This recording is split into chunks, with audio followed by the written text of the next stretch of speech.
Terminator is out there. It can't be bargained with. It can't be reasoned with. It doesn't feel pity or remorse or fear, and it absolutely will not stop, ever, until you are dead. Shh, it's the Film Flamers.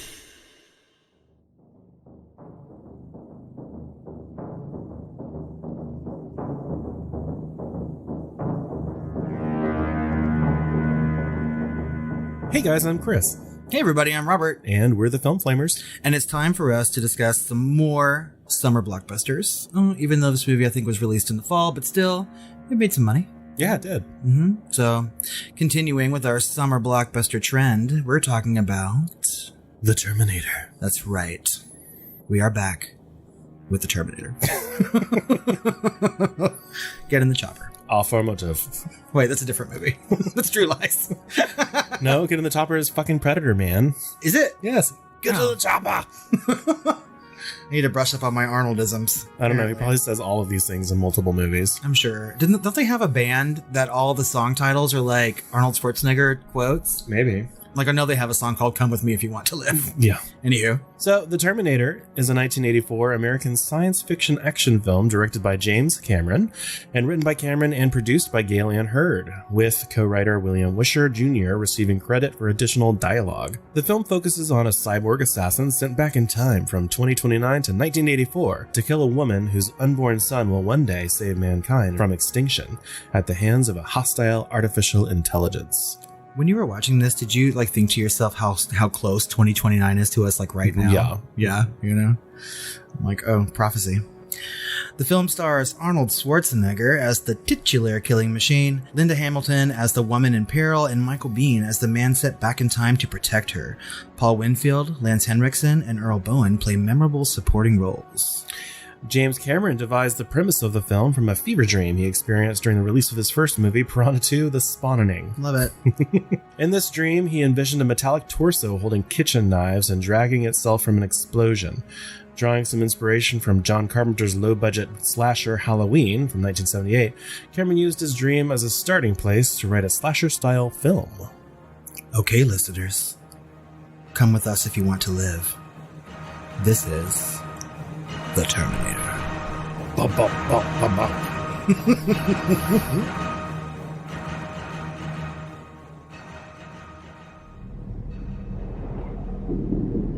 In the 21st century, a weapon will be invented like no other.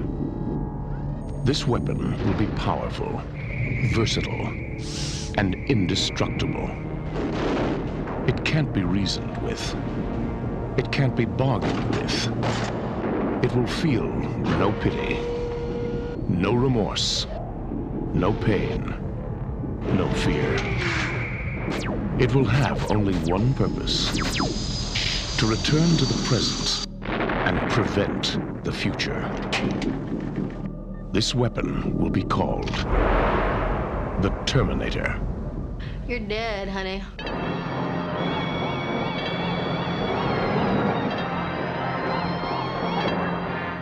What day is it? The date? 12th May, Thursday. What year? I'm here to help you.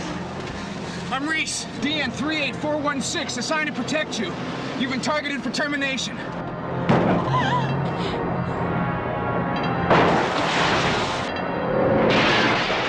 Where does it want me? Why me? Arnold Schwarzenegger is the Terminator. Your future is in its hands.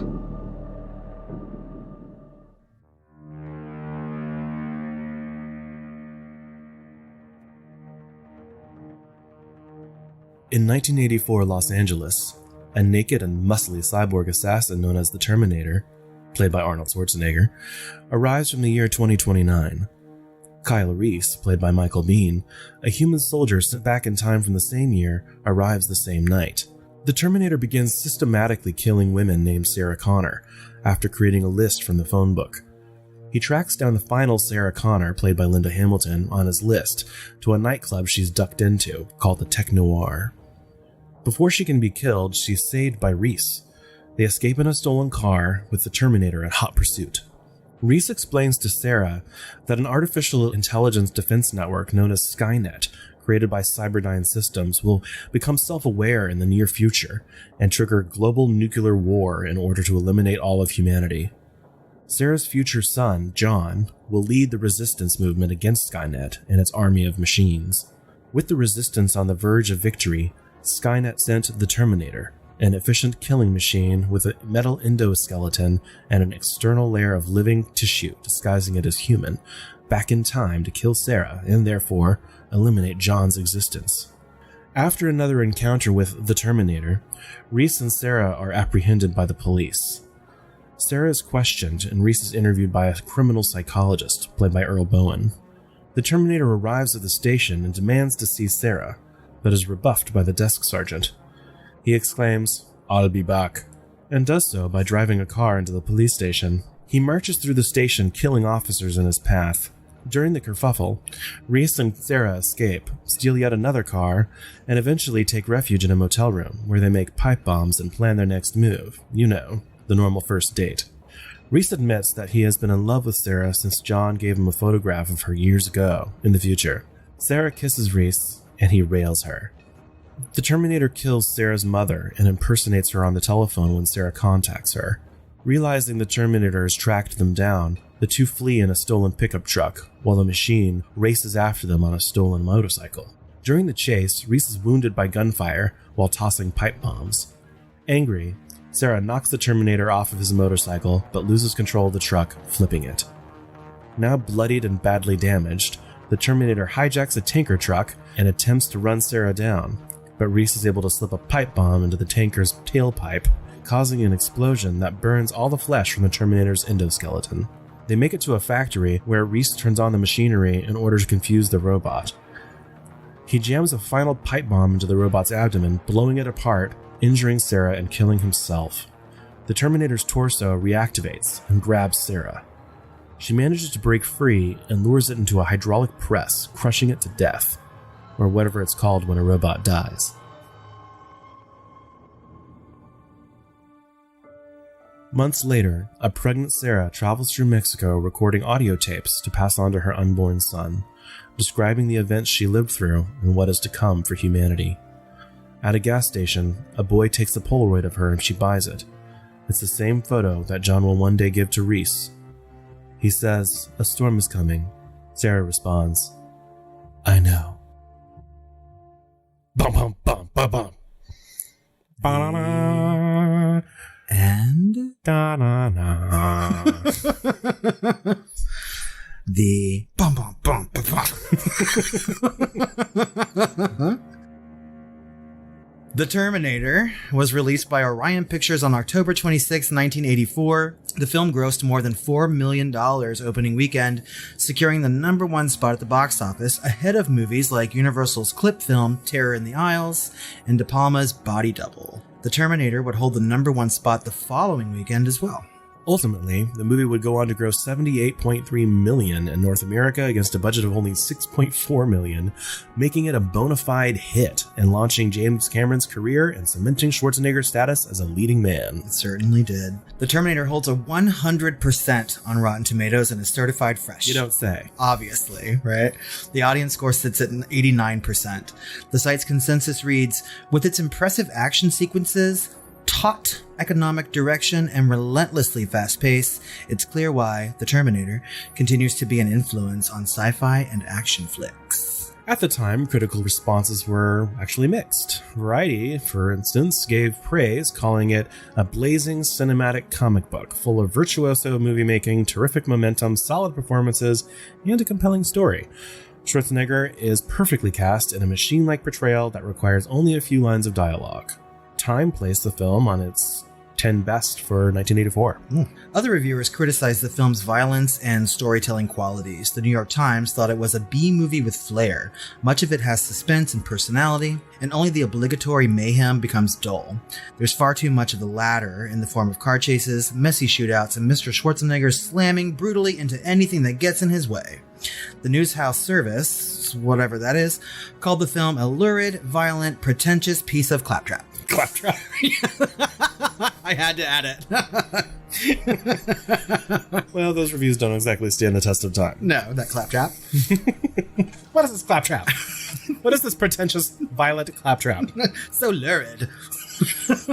It did get some accolades, and at the Saturn Awards, it was nominated for Best Actor, although Arnold lost to Jeff Bridges for Starman, and Best Actress, although Hamilton lost to Daryl Hannah for Splash, and Best Director, although James Cameron lost to Joe Dante for Gremlins, as well as Best Music, interestingly, but lost to Jerry Goldsmith for Gremlins as well. Well deserved. It won Best Science Fiction Film, Best Writing, and Best Makeup, though, at the Saturn Awards. Yeah, also well deserved.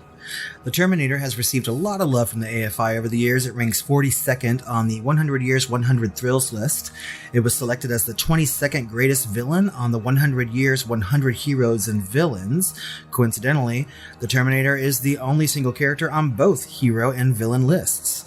Schwarzenegger's catchphrase, "I'll be back," was voted the 37th greatest movie quote by the AFI. A sequel, Terminator 2 Judgment Day, have you seen that? I'm not sure. Was released in 1991 to great success. And we'll be diving into that one next week, actually. I've never seen it before. Oh. It's going to be just so, life-changing for me. Yeah, whatever. In 2008, the Terminator was deemed culturally, historically, or aesthetically significant by the Library of Congress and selected for preservation in the U.S. National Film Registry. We should do a top 10 for all the National Registry Library of Congress movies we've covered, because I feel we've done 4 or 5 or 6. Yeah, it's been a lot. It's been a while, though, so I was pretty happy when I saw that. Schwarzenegger biographer Lawrence Leamer wrote that The Terminator was an influential film affecting a whole generation of darkly hued science fiction, and it was one of Arnold's best performances. Because it doesn't open his mouth. Yeah, he doesn't have to do anything but stand there and look muscly and shoot people. Yeah. Mm-hmm. So let's just get into it. Okay. Yeah. You know, it's got kind of an interesting background. Obviously, we've already mentioned, James Cameron was in Rome after Piranha 2, The Spawning, which he famously, was picked up for, because he was working on all the Roger Corman films, and he was picked up for, I think he replaced another director on that, and he famously broke into the editing studio because they wouldn't let him edit his own movie, and and that's his lowest rated film that he has a credit on, essentially. Roger Corman, ran a tight ship, right? And it was, he wanted to save money. And I feel like letting the director edit the movie would have saved some money. So I don't know why that's happening, right? Coincidentally, Joe Dante directed the first Piranha, and he really cut his teeth with Corman too. And so it's kind of funny to me that, Cameron took up the sequel to Piranha and later on lost an award to Joe Dante in the same year they made movies. Yeah. There's an interesting school, right? Mm-hmm. And he actually got sick and had a dream about that, like you mentioned, the metallic torso holding knives and dragging itself from an explosion, and started to write about it. And he was inspired by, of course, John Carpenter's Halloween back in 1978. That was done on such a low budget. And he used the dream as a launching pad to write, his own style of a slasher film, right? His agent actually disliked the idea and told him to work on something else. And of course, knowing Cameron, he immediately fired his agent. That sounds like James Cameron. Well, when he gets on an idea and he knows it's going to work, he'll fuck everyone in his way. Well, he fuck over everyone. He has a vision, a mission statement. He stated that other influences for Terminator included The Driver, Mad Max 2, and obviously the TV show The Outer Limits.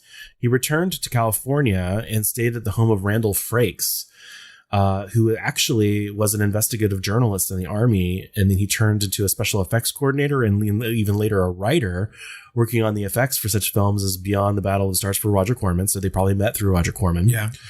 And later escaped from New York. He shifted to writing, starting the novelization for the Terminator 2. He worked on the FX for Aliens later, and then he co-wrote True Lies, etc. So wow. he's pretty prolific. So he was staying with Randall Frakes and basically wrote the first draft of this movie. And interestingly, the first draft included 2 Terminators, one cybernetic, the other liquid metal. The liquid metal concept may or may not come up again in this franchise. I know, but what a neat idea. Yeah, but he thought the effects were not there yet. No, obviously. there's no way in the world. Yeah. This also started Cameron's partnership and eventual marriage to producer Gail Ann Hurd. What? Yeah, who expressed interest in the project. He sold the project to her for $1. Well, because they were fucking? No, because it was under the pretense that she would produce it and he would direct it. Right. It was his only way to get into the studio system because he was an independent director. This is an independent film. He needed to find a budget. He needed someone to pay for it and he needed someone to distribute it. So first thing you need is a producer. And she had expressed interest and passion for it. And so he sold it to her for $1 so she could shop it to all the studios. And so she found the funding for it. I didn't know that they were married. They were married during Aliens. And when did he marry? After Terminator 2. Linda Hamilton. No. But there was another director. She won the Oscar for that army movie you hate so much. Army movie? God, the Marines in Iraq, Bomb Squad.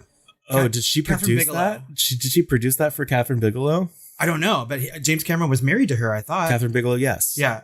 There's at least three big names in Hollywood that he's married. Wow. I need to look up and see how long these things lasted too. Yeah, he's like had 3 or 4 minutes. What a playa. So, but that started like a beautiful relationship because they worked on a huge amount of projects together and most of them are classics, obviously. But she got Orion to agree to distribute the film, but they only did so if Cameron and Hurd would find the financing elsewhere. So they approached Hemdale Film Corporation to do so and put together a pitch to finalize the deal because they were hesitant, right? And so James Cameron's personal friend, Lance Henriksen, who we all know and love, he makes a cameo obviously in this movie, several speaking lines, as well as of course playing Bishop in Aliens, the android, and had him dress up like a Terminator, including like foil on his teeth and the big motorcycle jacket and all that stuff, and had him kick open the door of the executive's office and acted generally threatening. But it worked, and the budget was approved for $6.5 million. And this movie looks expensive, so we threw a lot of it. Yeah. And of course, they had to start the production and they had to start thinking about casting. And of course, the studio had their ideas and James Cameron had his. And of course, Arnold Schwarzenegger came up in conversation. Yeah, I would love to like be in the room when that happened. You know what I mean? Like, what was he doing at the time? Like Conan? Yeah, he was working on Conan the Destroyer. Okay. Which is there either the original or the sequel, maybe? I think it's the sequel. It was Conan the Barbarian and the Destroyer, right? Yeah. And really, his only job in that was to like take his shirt off and like swing a sword. Yeah. Well, yeah. I mean, there's a little more in depth than that, but sure. Okay. But after a meeting was set up between Cameron and Schwarzenegger by the studio, Cameron initially disagreed with the casting because it was for Reese. Oh. Right. He was going to play Reese and devised a plan to avoid casting him because he would pick a fight with Arnold and then return to Hemdale and find him, unfit for the role. So he's going to set up a big fight. But Arnold actually turned out to be pretty entertaining and couldn't stop talking about how the villain should be portrayed. So Cameron maintained that Arnold shouldn't play Reese, but that he'd make a hell of a Terminator. Yeah. So Arnold, however, was not excited by the film behind the scenes. So during an interview on the set of Conan the Destroyer, an interview asked about a pair of shoes he had laying out, which belonged to the wardrobe of the Terminator. And Schwarzenegger responded, "Oh, some shit movie I'm doing. It'll take a couple of weeks." Shut your mouth. So James Cameron later said casting Arnold Schwarzenegger as the Terminator, on the other hand, shouldn't have worked. The guy is supposed to be an infiltration unit, and there's no way you wouldn't spot a Terminator in a crowd instantly if they all look like Arnold. It made no sense whatsoever, but the beauty of movies is that they don't have to be logical. They just have to have plausibility. If there's a visceral, cinematic thing happening that the audience likes, they don't care if it goes against what's likely. And then he went on to say, somehow even his accent worked. And had a strange synthesized quality, like they hadn't gotten the voice thing quite worked out. Wow. Mm-hmm. I love it. So we talk about Arnold for a little bit, and I know that we're going to be doing that again in like another episode next week. But I feel like Arnold's early work, kind of ending at the Terminator, was all about him being a bodybuilder, right? Yeah. Like it really was about his stature and his appearance and less about his acting abilities, right? But something happened after the Terminator that, like we said earlier, really cemented his like leading man status. And he started to get all this like comedic work, in movies like Kindergarten Cop and stuff like that. Twins or whatever. Yeah. And, I think that he's great in some of those movies. I think Kindergarten Cop is really one of the funniest movies, and I like watching him in it. And so it's really neat. It's not a tumor. Yeah, I know. It's really neat to watch his progression as an actor. And, you know, people started to take him just a little bit more seriously and not just like a body, you know? Yeah. And I think a lot of that is James Cameron, you know? Yeah. Especially after Terminator 2, because that was early. That was 91. And a lot of those hits kind of came out after that. Yeah. So as we discuss the production a little bit more, let's talk a little bit of the special effects. Yeah. Because a lot of it is good and some of it is kind of not. Yeah, so it's funny because James Cameron, of course, had a lot of contacts in this area, right? He himself was some sort of like special effects, like technical coordinator for Roger Corman, right? Uh-huh. And so he went to like Rob Bottin, right? Because he knew that guy was super fucking talented. And of course, but he had just signed on to do John Carpenter's The Thing. Mm-hmm. And so then he went to someone else and asked him to do it. And he was like, well, no, you need someone that's really into robotics and animatronics. And so it's like, well, I have this friend, Stan Winston. And so that basically helped kick off Stan Winston's career into the big blockbusters. And what a storied career it is. Like, and he's, really. yeah. And he spent 7 months finalizing and creating that Terminator puppet. Yeah. I love the way the robot looks in this movie, right? Yeah. The skeleton part of the robot. For the full body shots, they had used some like stop motion-y, like puppety kind of things, but they did a really good job at mixing up the shots that were, you know, in camera puppet, you know, and close-ups and all that. And also like mixing the thing walking around. They did a really good job of mixing those up, even though that stop motion-y, go motion-y type of stuff doesn't really hold up. No. And of course, to contrast that 7 months, I'm sure he spent about 7 minutes working on Arnold's prosthetic head. Yeah, that really doesn't hold up. There was the one point in the movie where I just like checked out for a minute, you know, and that happens way before like the endoskeleton sort of walking around in that factory, right? And I think they're smart to save the really good effects to the end of the movie. It creates a really good crescendo moment. Yeah, but that fucking like Arnold prosthetic head, when he's like picking shit out of his face in the bathroom of that motel, I'm like, oof. Like, yeah. No, you know? I remember seeing that as a kid and it just fucking traumatized me. Yeah, when I was younger watching this movie. And it was way more believable back then too. Oh yeah, definitely. But you know, like times change, obviously, right? And we've talked about movies like Jurassic Park that have just like the most incredible special effects and was so groundbreaking at the time, right? And obviously Cameron, many times over in his career, would have the opportunity to have these groundbreaking effects moments, right? And I mean, I don't know if at the time that this would have been considered one, but I like the effects in this movie, with the exception of that face prosthetic. Yeah, no, and it really works, and it doesn't really take away from it. It does make me go oof when I see like some of the mirror shots that the Terminator's had, and the prosthetic, you know. But I can forgive things for technological limitations. You know, they went as far as they could. I mean, honestly, if you're looking at this movie from a nostalgia standpoint, right, and you see something like that, and yeah, it may be a little cringy just based on like modern movies that we see, but I mean, you're watching a movie that takes place in 1984, so it should also look like 1984. Yeah, and we've seen so many like early 80s movies that looks like utter shit. Yes. And this does so much so well that it's easy to forgive. And it doesn't really rely on the effects through most of the movie, you know? I mean, explosions and shooting and stuff like that. Yeah. But I mean, by and largely, it's a fucking slasher movie. Well, a lot of it is trickery in camera, you know, like him punching through the glass, right? Mm-hmm. That's actually him. That's actually Arnold punching the windshield, but his arm is tied behind his back underneath his jacket. And they had put in like a hydraulic like puncher, you know, in a jacket with a glove. And it looks perfectly seamless. It does. I would have never have known. And they had no budget, so they had to rehearse that like 50,000 times in order to get it perfect, because they could only do like 1 or 2 windshields because they didn't have the budget. Yeah. Because the setup was too long and everything. Windshields are expensive. And it looks great. I mean, it really does. I mean, I had no idea. Like, I really thought it was some sort of like editing process or whatever, and that really was like Arnold's hand doing that shit. Yeah. And of course, at the beginning, you can tell like some of them are like little 6-inch models or whatever the hell they are flying around in the future scenes. At the very, very beginning. But overall, it looks still, you get the vibe. You know? Yeah. I kind of like the intro to the movie too, though, when they're like crushing skulls and shit like that. It's a nice touch. Yeah, it is. And obviously tied into that vibe is the music, which was basically all synthesizer. And I think one of the only, besides Terminator 2, mostly synthesizer scores of James Cameron's career. But that was the 80s. It was. Again. I mean, that was 80s horror, too, you know? Yeah. I feel like this one, aside from the synthesizer, has some nice, like, militaristic moments to it. Like, you know, all the drums sounds like a marching to war kind of thing. It has a really iconic theme to it, you know, and then they put it to piano for sex scenes and etc. And, you know, and it can be dramatic, but the same theme can also be kind of touching. And so it's really interesting that they were able to find that. And this is by a composer that really isn't really much known outside of the 2 Terminator movies. I know it's like Brad Fidel. I didn't even know his name Or Fidel. until making notes for this movie. So yeah. I remember seeing as a kid like an interview with him on the TV after Terminator 2, because it was all synthesized and he was doing it on his keyboard. He was doing it for like a news channel to show how he did it and everything. And yeah. Yeah, I mean, I like the score. I think it's good. I really like the boom, boom, boom, boom. You know, I mean, it's super iconic and memorable.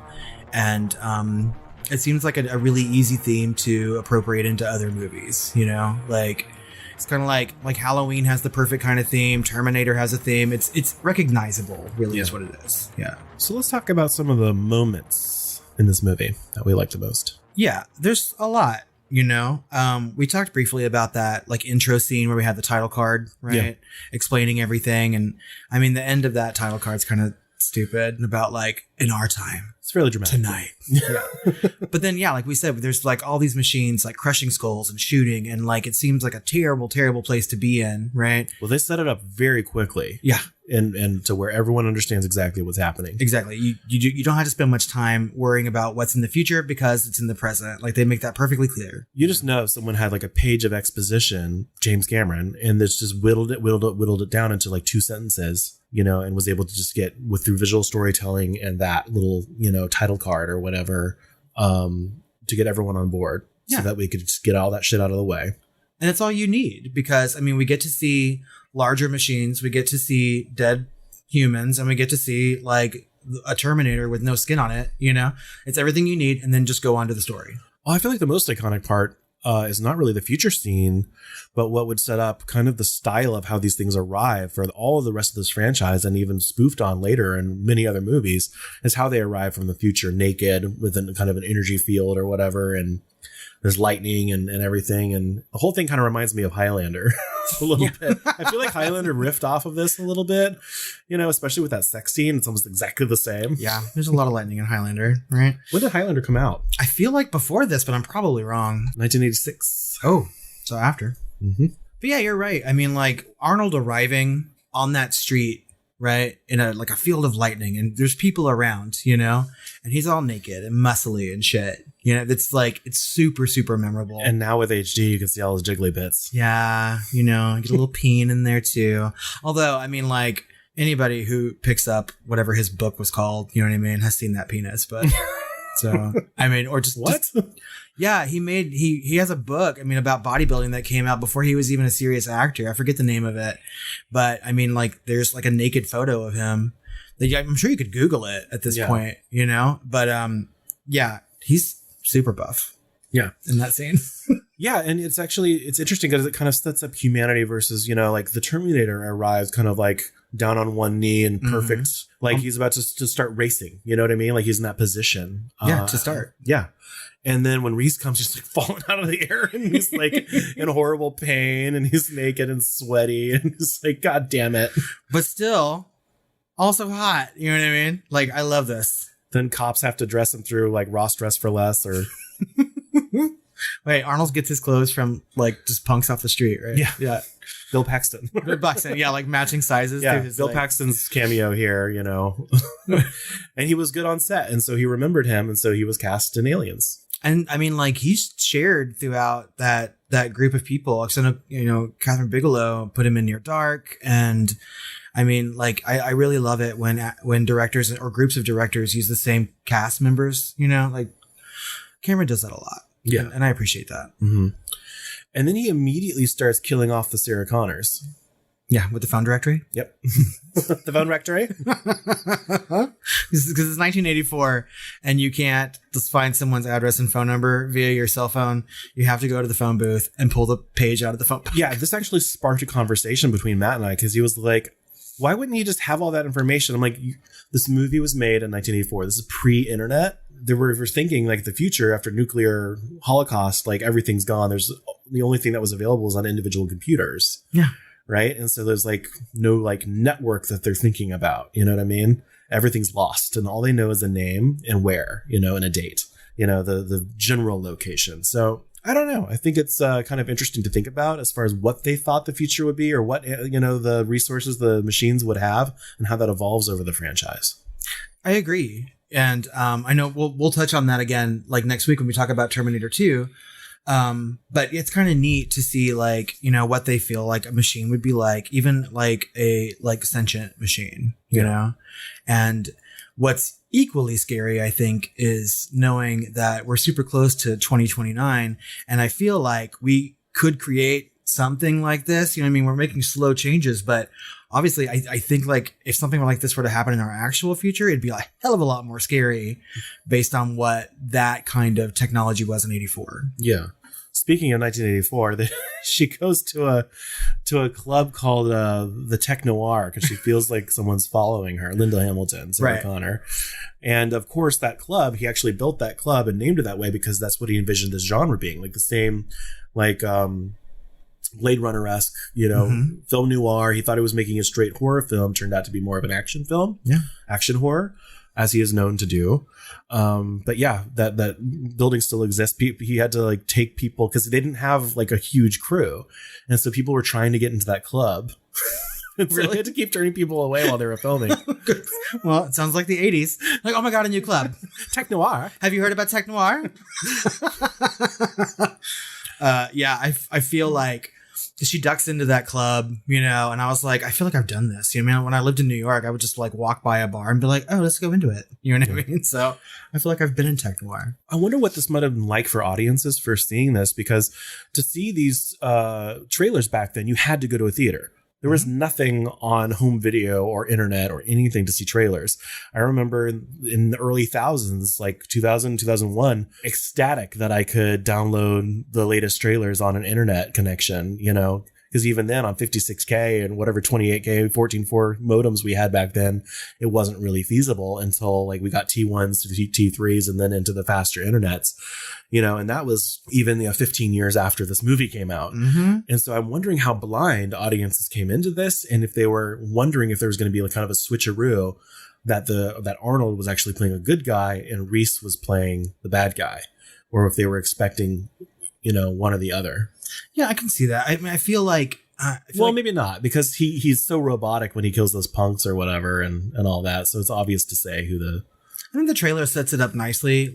They only show Arnold a couple times, and that's the Terminator, It shows the endoskeleton first. I might have kept that, but they used it as a hook. And I feel like there were TV spots. There had to have been. Because that was the biggest media at the time. I mean, the home video was on the rise, but whenever you rented a movie from the video store, there were coming attractions on the tape, but usually they were coming soon to home video. Exactly. So people would have already seen the Terminator by the time they got to those things. I think TV is really the only thing, or radio, which would just make it, verbal. So yeah, I think a lot of people did go in blind to it. And I'm not sure what kind of marketing push this movie got. Yeah, me either. But then we get, Kyle Reese saving the day, and him really having to hammer into her through some exposition because they're having to hide in cars, which is kind of, I want to say ingenious, but it's a nice way to provide that exposition because she has no idea what's going on. He's having to explain the situation to her and therefore us. That's right. And they're also furthering the story by getting away from the Terminator, right? Exactly. So a lot of things are happening at once, and it does actually raise the tension because his performance here is so excellent. I have to really hand it to Michael Biehn. Come with me if you want to live. And the way he really sells all this stuff, isn't super hugely masculine. You know what I mean? He really was more of a down-to-earth, sensitive, matter-of-fact kind of guy, certainly compared to the Terminator, Well, of course. I mean, but the thing is that I think I'm remembering this correctly, but Sarah Connor was afraid of Michael Bihn's character because he was around her more than the Terminator was at first. She thought he was the guy that was trying to kill her, right? Yeah. And so that line is so important. And her grabbing his hand and getting into the car and starting to build a trust at that one moment, right? And really that kind of dialogue is perfect. Come with me if you want to live. It's concise. And it builds trust, and that's what those characters start to develop very quickly in this movie. I love his monologue. It will not stop. It feels no remorse. It will not stop ever until you are dead. And he really hammers that in, and he does it so passionate. I love it. And his priorities aren't our priorities, which is interesting, with just a few lines. Like later, I think she's like, well, how are the women in your time or whatever? And he's like, good fighters. And that's it, And it's so interesting how everything, all this societal bullshit is kind of stripped away in his mind. It's only about survival. Doesn't he also talk about like not knowing the world before the war? Doesn't he have a moment where he's talking about like, this is all that I've known since I've been born? He's like, all of this is gone, just gone. Yeah. So good. Yeah. But after that, pick up, the greatest pickup line ever. I'm going to start using that in bars, right? If I weren't married, Come with me if you want to live. It's like a rape line. I know. Maybe I won't be doing that. Like, let me hold your drink for a minute. You don't need a lid. Come with me if you want to live. But they're eventually picked up by the police, and we get to a moment where we get another really fucking just iconic, memorable line, right? So they're in the police station, and the Terminator's tracked them down, and he comes in and he says, I'm gonna let you say it because you're better than I am. I'll be back. Exactly. Yeah. And I mean, like, the action in the movie is really ramped up at this moment. Like, he's already killed people, in the movie, but he's just like killing every fucking buddy in this moment. Well, it's kind of a James Cameron thing to kind of up the ante a little bit, exceed expectations of what's going to happen next. Yeah. Right. And so he doesn't just come back in with a gun and shoot up the place, the obvious thing. It just reminds me of a moment in Terminator 2 where you expect the evil Terminator or whatever to come after John Connor on that moped, and find a way to get around. But no, he drives a fucking Mack truck over the wall and lands into the canal or whatever where he's driving, and it's just like, oh shit, like it's like just one of those oh shit moments, because he just drives his fucking car right into the police station and just gets to work. Yes, he does. And I mean, I have to say, like, the moments in the police station I really like. Some of the questioning, right? We have these little side characters that are memorable and they're brief, right? Yeah. Lance Henriksen is present in this moment. Paul Winfield, who's an amazing actor, has this sort of like bit role as, like the police chief or whatever he is. And I mean, it's just really good. It's really good from a story standpoint and a characterization standpoint. And it gives us just a couple more people in the movie aside from the main three. Yeah. Meanwhile, Sarah finally learns that her roommate had been killed. Ginger. Ginger and her boyfriend. Mm-hmm. Her sweet, sweet boyfriend with the phone sex. That's right. He seemed like a really nice rapist. Who was killed in his underwear. That's right. He was a nice guy. I thought he was good looking too. Yeah, I remember that vividly. But so they escape, obviously, right? And they make it to a motel. And that's where the movie takes a turn for the sexy, I guess. Yeah, it does. They make their pipe bombs and do some hanky-panky. That's right. Kyle Reese admits to Sarah Connor finally that he's been in love with her these many years. Yeah, and this is also the only breath that we take as an audience in the movie, right? It's kind of right in the middle, maybe a little over half I don't know where it lands, but it's probably right in the middle, somewhere in there. Because they are able to kind of like have a breath of fresh air. We get some flashbacks from Reese telling her about his life, which is actually better than the beginning flashbacks, in my opinion, because it really humanizes it. You think these kids are watching TV? Nope. They're watching a candle that's in an emptied out, destroyed TV, all this shit. So depressing. It is superhuman though, and I'm glad that we do get that because, the thing is, we have a resistance fighting these machines in the future, right? But people still have to live. Like, not everyone's a fighter all the time, and it's really good to see those moments. But it also establishes that in the future, they don't know what they look like. Every Terminator looks different. And so they have to rely on dogs. And they've never really followed up on that as much in the last movies. They kind of just keep making Arnold, as like an assembly line or something. Or, they do have different Terminators, but they kind of allude that they only have a couple models versus in this first movie, they allude that every one of them looks different. Which is interesting. And I think that's a really good way to build a franchise. You know what I mean? Like, even if you were not already thinking about a sequel to a movie, and I'm fairly certain that Cameron was while he's making this movie, because that seems like Cameron to me. But yeah, I mean, like, if they all look different, then it's perfect. I can get whatever actor I want to. I just got to find a dog. I mean, it's good. It's good story building. It's kind of an opportunity for comedy too. Like, like this is what the machines think you look like, and like bug eyes and like drool and stuff. This is you. This is what you look like. You know what you look like? A rube. With a little taste. Just looks like a human with a pug face or something. Is that a Terminator? I can't tell. No, it's my brother. Oh my God, that's funny as fuck. But anyway, the dog starts barking, right? Yeah. Right after that little little piece of exposition, visual storytelling, really. Yeah. They immediately leave the premises and have another chase scene. I don't know. I don't know what's scarier, the Terminator or all the insurance for bills from the stolen vehicles in this movie. Every time I turned around, I feel like the 1980s just wanted people to steal their cars. Whatever happened to the moped she was driving at the beginning of the movie? I guess she gave it to John for the second one. Yeah, it doesn't matter. Yeah, she kept that one. She was like, I hit it. But no, they're just stealing cars and shit left and right, just like constantly in this movie, right? And I mean, we sort of passed up, we get another glimpse into what these Terminators can do because it impersonates her mom on the phone to find them in the hotel, right? Yep. So, I mean, obviously these things can do a lot of things to make their job done. And we learn. We're not given any warning that they can do some of these things. That's right. It was just out of the blue. Yeah. So, but we also don't get the feeling like any of these characters have plot armor. It'll kill anything in its path. That's her true. Mother, her roommate, her roommate's boyfriend, like the entire police station. It really upped the ante there, and then now Kyle is wounded. And we know that it's pretty much fatal because he's passing out in the car. That's right. Which makes me sad. I like that character a lot. Yeah, me too. So, but he does have, a sort of a sacrificial moment as well in the movie, which is also good for that character. It's a really full circle character, right? And he has a chance to place like his very last bomb. Well, no, like first he places it in that truck. That's true. Because she wrecks the car trying to get it off its motorcycle and she succeeds. And then she's on foot running away. And the thing gets into a truck to run her down.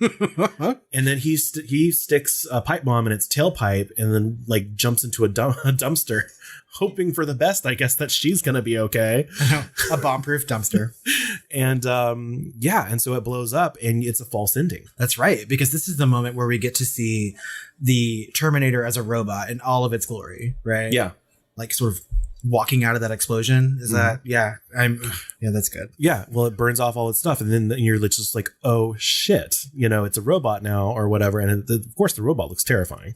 It does. I feel like that. I mean, to me, that's a lot scarier than Arnold. You know what I mean? Like, yeah, I think it's terrifying for any human being to run around shooting people in police stations, right? It's a terrifying all thing. All the skin turned off, blew off, and now it's Anthony Hopkins. Making that fucking noise. Yeah. But the fucking robot. I was wearing the skin suit the entire time, Clarice.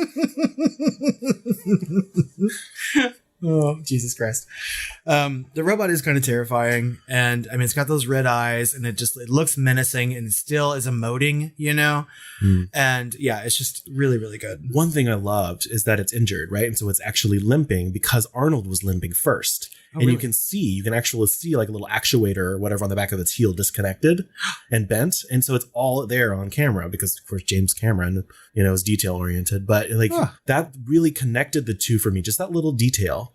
Come on, continuity. Right? That he was limping first and then the robot was. And love that. Yeah, I didn't even notice that. And that's fairly impressive to me. Yeah. And of course, then Kyle sacrifices himself, like you were getting to, places his final pipe bomb in its torso and kills himself to do it. That's right. Of course, that also injures Sarah. Yes, but not in a life-threatening way. No. I mean, because even more life-threatening than that is when the Terminator's torso, is sort of reactivated and grabs her. And she's the one who finally destroys the entire robot. There's a little tidbit here that I told you about offline. She injures her leg in that explosion.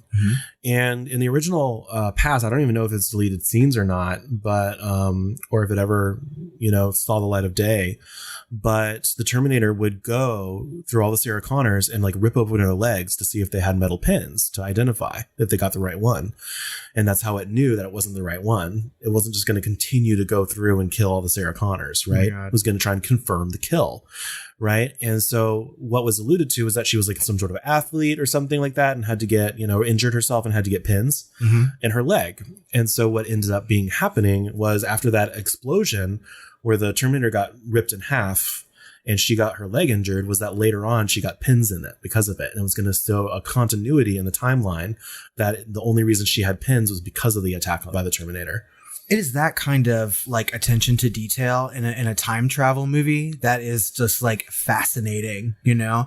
I think a lot of times we watch movies that involve time travel like that and they don't pay as much attention to how the timeline is being affected by what's going on currently in the movie, right? And that's so impressive. And I wish that I could see that in this movie. Yeah, I think what it was it was too gratuitous, showing him like rifling through people's like leg flesh. Yeah. And then also kind of the like whatever visual storytelling you would have had, like, oh, she's got pins in her legs now, doctor, or something, you know what I mean? Yeah, you would like have I feel to like really... it would have been too much of an aside. Yeah, and you may have to like really hang a lantern on that later on, you know? So. Yeah, and already you've got just like James Cameron must have known what he had when he put this thing together. With such good tension and tautness and pacing throughout the entire thing, it's on a knife's edge. And why go stray off of that just for a little bit of intrigue, you know? It's true. He doesn't have to. I No. mean, because everyone's already on board, you know, and invested. So Exactly. But after the Terminator has been terminated, fucker. You're terminated, fucker. We get our little epilogue, and so Sarah Connor is traveling through Mexico, and I guess, you know, maybe parts of the southern United States and maybe beyond Mexico, and she's sort of, you know, recording this diary for her future son, and she stops at that gas station, you know, and we get these final moments that, again, just really sum up the timeline a little bit more, too. Yeah, and I think this is the one he chose because he had two things that kind of signify the full circle, right? And that is the leg pens, which he threw out, and then this photograph, which was what caused Reese to fall in love with her, the stories about her, and then visualizing her in that photograph that John Connor gave him himself. You know, I think that's the more beautiful callback to that time loop. Yeah, it's certainly more emotional, right? And character connecting, even connecting John to the story. And, you know, we don't get John in this movie at all, except for, you know, dialogue about him as a person. We don't really see him in flashbacks or anything like that. And everything is just sort of hinging on this photograph for his own creation, you know? Yeah, it's perfect. It does end with a kind of a ham-handed, ham-fisted, kind of like the little boy who says a storm is coming, and she looks at him and looks in the distance and says, I know. And you can see, you know, it's actually showing a storm that's coming, you know, right there in space, but you know what she's actually talking to about. And of course, as a kid, I don't even know that I got that. I was like 6 years old. I was like, oh, it is coming. I hope she drives okay or something like that. You know, but of course, much after that, 7, 8 years old or something, you get it because it's so ham-fisted. Yeah, for sure. I still like it though. I know, I mean, it is ham-fisted, but it's okay. I'm okay with some melodrama and certainly a melodramatic ending. And it really like it ends well. I love does. that it shows her pregnant and talking to her kid and talking, you know, maybe one day I'll talk to you about your father, you know, and do spoilers, but then you might not have it might affect your choice to send him back. And it's like, wait, you just spoiled it. Yeah, for sure. I mean, but yeah, and this, I think they knew that they sort of ended the movie well, knowing that if it wasn't popular and they never got to make a sequel, I think this as a one-off movie, this is really good. It's a good ending for that. It's almost like John knows he gets to choose his father. Oh my God. You know? Yeah. Jesus Christ. And what kind of... Whoever I hand this photograph to, I'm basically anointing as my father. You know, it's interesting. That is super interesting. That's a fucking good theme. You know what I mean? Like the ability to like create yourself. My God. Yeah. And speaking of themes, the psychoanalyst Darian Leader says the Terminator is an example of how the cinema has dealt with the concept of masculinity itself. He wrote that we are shown again and again that to be a man requires more than to have the biological body of a male. Something else must be added to it. To be a man means to have a body plus something symbolic, something that is not ultimately human. Hence the frequent motif of the man machine, like from the $6 Million Man or Terminator or RoboCop. Mm-hmm. I think that's interesting. I also think that's very interesting. I mean, and I kind of like movies and shows that have that kind of recurring theme. So... Yeah, but I mean, like, I like the ones that kind of deconstruct it a little bit, you know, like that to be a man or to be like the action hero or something. It's something added on top of your normal frame. It's a mantle that you can place on yourself or achieve. And I don't know how I feel about that. I mean, it's kind of like saying that men or even like humankind is not enough, right? Like there's no way in the world that we could possibly, you know, protect ourselves without having an addition or an improvement, you know, but I mean, I get it, but I kind of like the idea of adding on to a man and making it better. I don't know. Yeah. The film also explores the potential dangers of AI dominance and rebellion. I didn't get that, did you? I mean, they talk about it briefly. The robots become self-aware in the future, reject human authority, and determine that the human race needs to be destroyed. Kyle Reese actually said to her in his exposition that when it went online, it only needed a fraction of a second to make that decision. That's frightening. Yeah. The impact on this theme is so important that the prevalent visual representation of AI risk has become the Terminator robot. Nice. So you had said earlier that you were 7 or 8 when you watched this movie, right? For the first time? Probably younger. I don't know. Yeah, probably. Yeah, I mean, I was a teenager when I saw this for the first time. I know I had seen Terminator 2 before I saw the first one. Huh. Like, I didn't see this movie until I was working in a video store and rented it. Yeah, I don't remember which one I saw first. So, but I mean, I liked this movie when I was a teenager. I remember I saw it on TV. Oh, I watched it on video, and I think I eventually owned it because I would oftentimes just like buy movies instead of renting them. So I think that I watched it a lot when I was a kid. I just sort of left it by the wayside over the years. Well, I generally wasn't allowed to watch horror movies. Like I had to like beg and plead back in like 92 or whatever to see Bram Stoker's Dracula on home video for my birthday. Yeah. You know, so I wasn't really allowed to see much of that. And the ones I would watch, I would catch on TV. Like I eventually watched Aliens on TV and fell in love with it, and Terminator on TV. And so I think that's what got me into it, was just catching these things on TV as they would happen, and probably edited for TV. Yeah, I'm sure. Oh God, watching this commercial would be terrible. Jesus Christ. You have any fun facts for me? I do. Oh, good. So, for the role of the Terminator, they wanted someone even more famous than the person who would play Kyle Reese. So, both Sylvester Stallone and Mel Gibson turned down the role. Okay. The studio suggested O.J. Simpson. What? But James Cameron didn't think O.J. was a believable killer.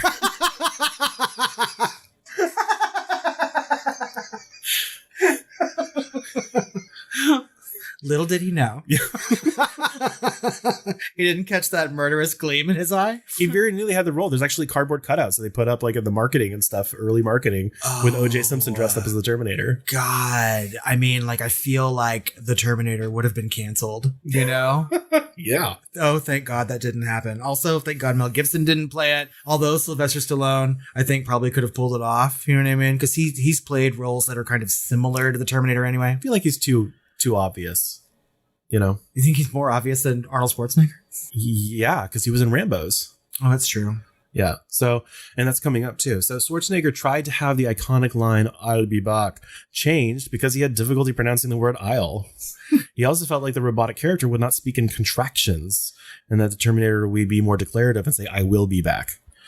Cameron refused the change, to change the line to "I will be back." They almost came to blows on set. And Schwarzenegger worked to say the line like 60, 70 takes or something until he could finally do it, you know, but he said it the best he could.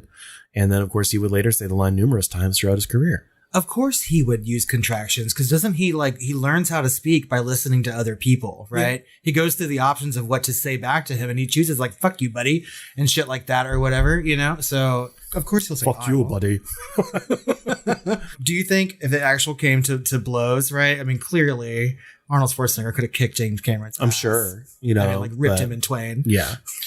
But James Cameron's not going to budge. You know, he's going to say what he wants and he's going to get it. And he's going to, you know. But while shooting the movie, James Cameron often resorted to what he called guerrilla filmmaking as a way of getting around acquiring permits needed to film certain scenes. Like this involved the production crew and actors quickly arriving at a specified location, shooting the scene, and leaving before the police arrived. However, they couldn't always escape the fuzz. Oh, really? So the final scene where Sarah driving down a highway was filmed without a permit, and Cameron and Hurd convinced an officer who confronted them that they were making a UCLA student film. Smart. Would have loved to have been on this set, actually. Yeah. It's also kind of like the way that they made Night of the Comet, right? Yeah. They were just like, "Hey, we're just going to come shoot at the middle of the night or whatever. Everyone be there on this street because we know it's going to be deserted right now." You know what I mean? Yeah, that's interesting and smart. It is guerrilla filmmaking. Yeah, and I think there was another time like they had to do pickups, and so James Cameron had to do it on his own budget, and he had to have something where Terminator was looking around in the parking lot, the parking garage. And so they had just went to some parking garage and just drove around, just him and James Cameron with a camera. Oh my God. And he had Arnold Schwarzenegger have a change of clothes and made him change into the clothes and then out of it again. In the garage? Yeah, in the garage, so that they wouldn't be spotted as trying to make a movie or whatever. And that's how porn is made. So the production was delayed by 9 months due to Arnold's commitments to Conan the Destroyer. So Cameron used the downtime to write the screenplay for Rambo First Blood Part 2. Love that movie. Yep. And so he has a writing credit on it, and with Sylvester Stallone. I don't think that I realized that. Yeah. And then he also started another draft that would later become known as a little film called Aliens. Oh, what's that about? So yeah, he uses his downtime very well. He does. He's always working. Yeah. He never stops. He will not ever stop until everyone's dead. So the casting of Sarah Connor was down to 2 women, Linda Hamilton and Jennifer Jason Leigh. Oh. That could have been fun. I can see it. Yeah. Oh my God, because she was so good in The Hitcher. Like okay, give me a minute. But just a minute. Jennifer Jason Leigh deserves more work. She should have been working consistently throughout her entire career. And maybe she took some time off. And I'm glad that she's back. You know what I mean? She gets cast a lot these days. I love Jennifer Jason Leigh so much. I could totally see her in the fucking Terminator franchise. But yeah, I would never give up Linda Hamilton for anything. Yeah. It'd be interesting to see Jennifer Jason Leigh in this role, So Bruce Willis and Sting were both considered for the part of Reese. My God, I could totally see Sting playing that part. But then the sex scene would have been longer because wasn't he like into the tantric sex at least by then, right? So I don't know, David Bowie. I mean, no, that wouldn't have worked at all. But Sting completely, although he'd be railing. Come with me if you want to live. I don't know. That sounded more like Elvis. I know, that does not sound like Sting. Every breath you take. No, I was trying to say like Bowie. Oh, we're doing Sting still. No. Yeah, David Bowie. No, Sting maybe. Bruce Willis. How do you feel about that? I don't even remember him from movies in 1984 era. Yeah, I don't know. The earliest movie I can think of him in is Die Hard. Yeah, and I knew. Well, he was on Moonlight. You still haven't seen Fifth Element. No, his best movie. Is it? Yes.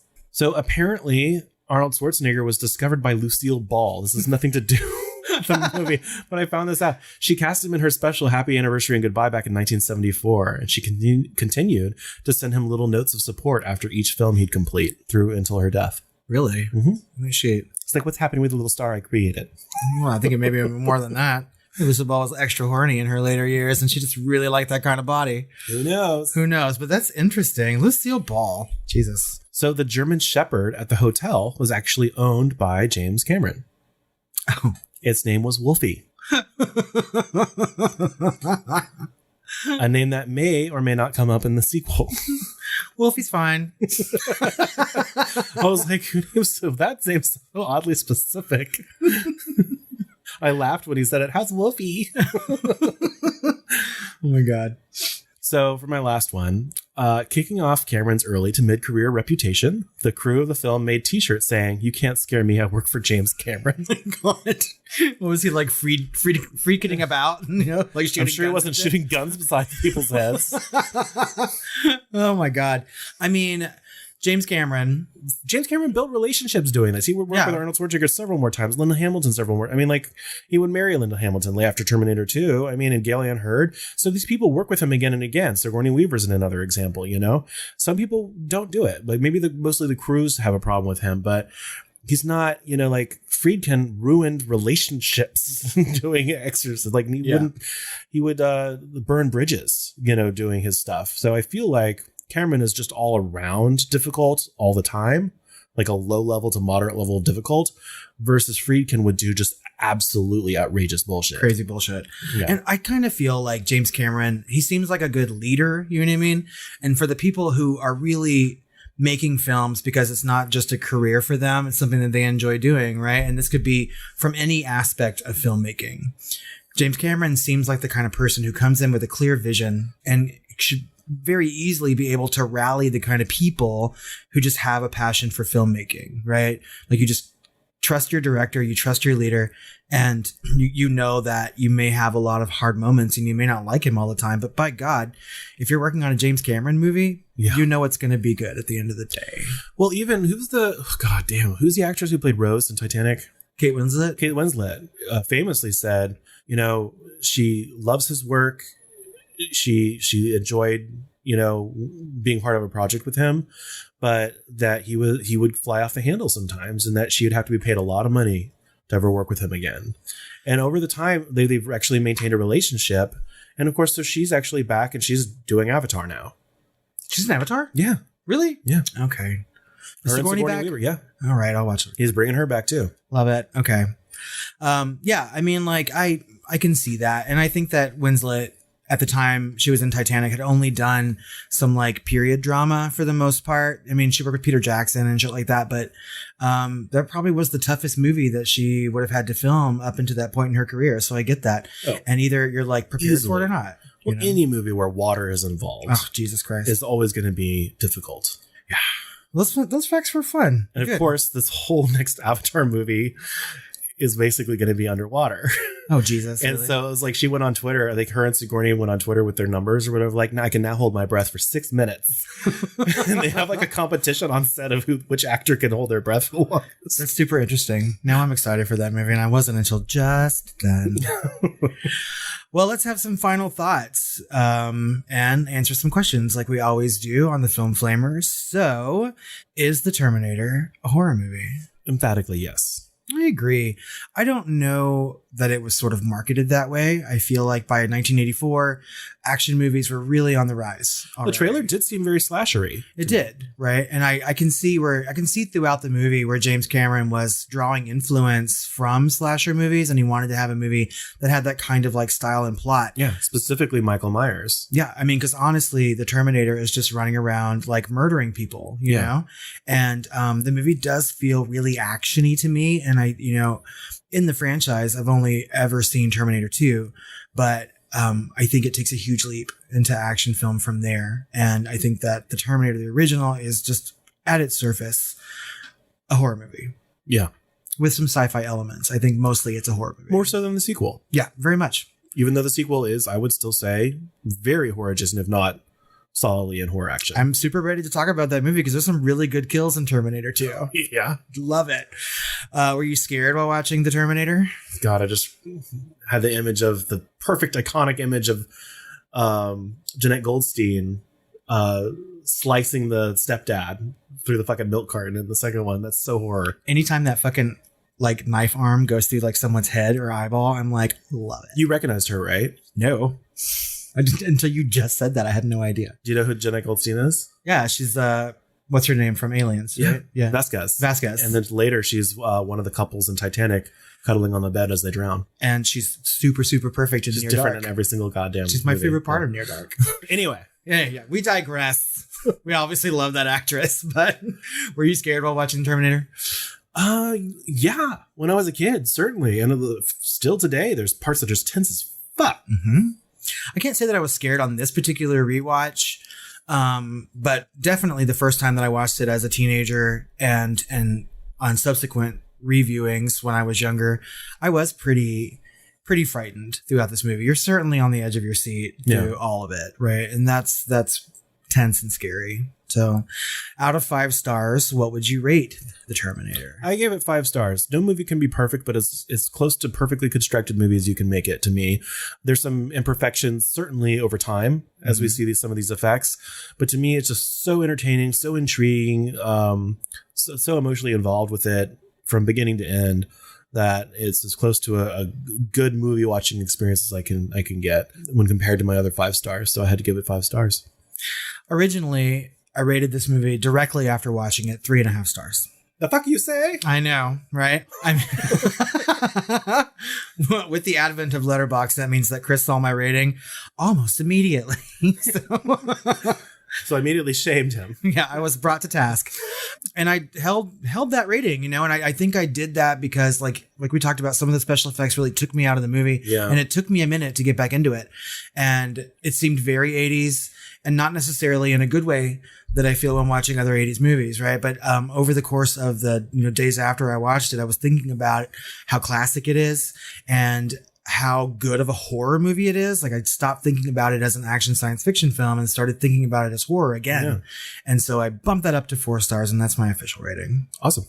And you should feel comfortable keeping whatever rating, regardless of how many people shame you. Oh, the shaming is not the reason I did it. This is for me. Like, I'll be shamed. If you want to follow me naked down the street, ringing a bell over my Terminator rating, I'll do it, So it's okay.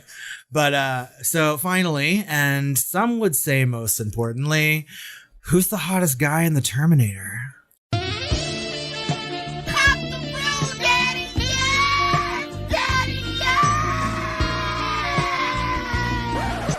Rick Rossovich. Matt. Ginger's boyfriend. He was really fun. He was hot. With a close second of Kyle Reese, played by Michael Biehn. I'm so torn. Matt's really hot. And when I was watching the movie, I was like, he might be my choice. We'll say there's no shortage in this movie. There's at least 3 hot guys. Yeah. But I'm super torn between Arnold and Michael, right? I think that they are both super, super hot. They've been on different occasions. Yeah. I mean, like, I don't know. I really don't find Arnold Schwarzenegger attractive, ever. But for some reason, rewatching this movie, I was like, okay, like 1984 Schwarzenegger is kind of hot, but Michael Biehn is so sexy. I really have to land on Michael Biehn, really. I feel like Arnold Schwarzenegger is at his hottest in True Lies. Really? Okay, I need to watch that again. I don't know. I feel like this is the pinnacle of hot Schwarzenegger, is the Terminator. Mm-mm. No, because you see him through Jamie Lee Curtis's eyes, really, and it's that empathetic thing that you kind of finally see him that way, someone you could take home to mama. Well, yeah, and he's kind of funny in that movie in an endearing sense. You know what I mean? Here he's just like roughing people up and, situationally. Michael Biehn, though, is my ultimate choice because Michael Biehn from the Terminator, I would let rail me. Wow, she's really getting railed. We're referring to an SNL skit. Look it up. Please. It's so funny. Okay, well, I think that just about wraps up our conversation on the Terminator. And obviously, we want to know what you think about this movie. Is it a classic to you? Is it something that you watch a lot? Do you think it's a horror movie? You can let us know on social media at The Film Flamers on Twitter, Facebook, or Instagram. You can email us at tiredqueens@filmflamers.com, or you can call us at 972-666-7733. Let your voice be heard. Come with us if you want to live. Oh. If that doesn't get a fucking voicemail, I don't know. Did you mean to say live with us if you want to come? Live with us if you want to come. No, they have to go. I mean... if you need even more Film Flamers content, we have a lot coming out for you for the rest of August, including Terminator 2, like we alluded to. But over on Patreon, we have 2 bonus episodes this month where we're talking about Dick Tracy and Darkman. So head over to patreon.com/thefilmflamers and get that bonus content for as little as $2 a month. Well, Robert, I need to get to the chopper. Okay, yeah, I'll be back though, so we can have some... sweet dreams. You're terminated, fucker.